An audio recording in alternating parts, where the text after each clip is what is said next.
Bonjour à tous et bienvenue sur Automobile Propre. Aujourd'hui nous sommes vendredi et qui dit vendredi dit résumé de l'actu. On va parler de restylage, de Tesla bien sûr, qu'est-ce que serait une semaine sans une news de Tesla, mais aussi de Volkswagen, de tarifs préférentiels et même de meubles. Si, allez, c'est parti. Apparu sur le marché en 2020, le MG ZS EV passe déjà par la case du restylage. Plus qu'une simple mise à jour esthétique symbolisée par un nouveau faciès, la marque introduit plusieurs innovations techniques. Plus puissant, le nouveau SUV électrique de MG se décline en deux configurations batterie. Cumulant 70 kWh de capacité, la version grande autonomie promet jusqu'à 440 km d'autonomie en cycle WLTP.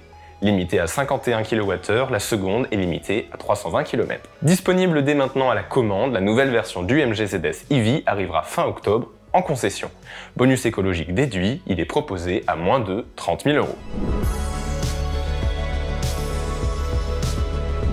Rien ne semble arrêter la folle ascension de Tesla. Au troisième trimestre 2021, la marque californienne a livré 241 300 véhicules dans le monde, dont 232 025 exemplaires de la Model 3 et du Model Y. Un résultat historique. Au cumul, le constructeur a livré plus de 600 000 voitures électriques sur les 9 premiers mois de l'année 2021.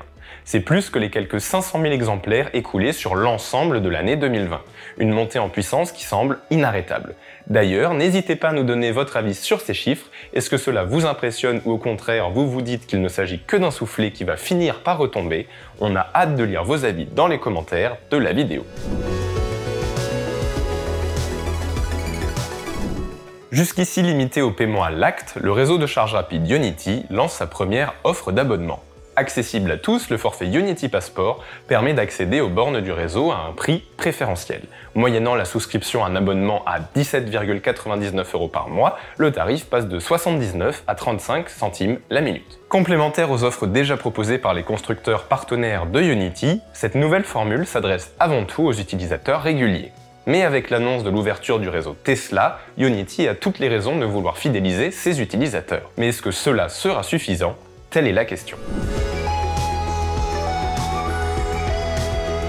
IKEA va équiper massivement ses magasins en France. D'ici 2025, la célèbre chaîne d'ameublement suédoise compte déployer 2200 points de charge. Ces points de charge seront répartis sur les 34 magasins et 4 dépôts d'IKEA France. À terme, 5% des places de parking de l'enseigne seront équipées. Espérons que cela donne des idées à d'autres grands magasins. Apparue sur le marché il y a un peu plus d'un an, la Volkswagen ID.3 semble avoir trouvé son public. Selon les données fournies par le constructeur, plus de 144 000 exemplaires de la compacte électrique ont été commandés depuis son lancement. Un résultat qui ne permet pas à l'ID.3 d'accéder à la première place du marché européen. Avec 44 625 exemplaires immatriculés sur les 9 premiers mois de l'année en Europe, l'ID.3 reste loin derrière la Tesla Model 3. Écoulé à plus de 75 000 exemplaires sur la même période. Des chiffres sans appel mais qui ne font pas de l'ID.3 une mauvaise concurrente à la Model 3. On vous invite d'ailleurs à aller jeter un œil à notre comparatif, vous verrez que l'allemande a quelques arguments à faire valoir. Voilà, c'était les 5 actualités qui méritaient toute votre attention cette semaine. Si vous souhaitez en savoir plus, vous trouverez dans la description de la vidéo les articles traitant chacun de ces sujets. N'hésitez pas à les consulter et à les commenter. Si la vidéo vous a plu, laissez un pouce bleu pour nous soutenir et n'oubliez pas de vous abonner à notre chaîne YouTube. Quant à moi, je vous dis à la semaine prochaine pour de nouvelles actualités. Ciao!